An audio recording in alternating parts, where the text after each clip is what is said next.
Sabi niya, nagseset pa ng call meeting yung pwede namang i-email na lang.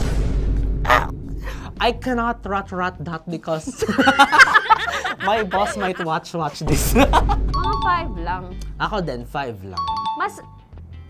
Ako kasi mas gusto ko personal. Yes! Ako din hindi ako ma-call hindi. person. Ayoko na, pag in-email mo sa akin, spam agad. Report abuse. Oo, tsaka hindi ako nag-check ng email. Ako Hindi ko alam. din. Parang kapag may concern ka, mas gusto ko Personal. face-to-face. Yung walang sense of urgency, tapos kailangan mo pa sabihin mga kailangan gawin. Ang ingay mo naman! Rate ko yan ng mga 7. Walang sense of urgency. Tapos kailangan pa sabihin mga kailangan gawin. I'll give it a 6. As someone na late lagi. Hindi. Pero kasi yan yung sense of urgency yung sinasabi. Yung bawa, may kailangan kayong gawin agad.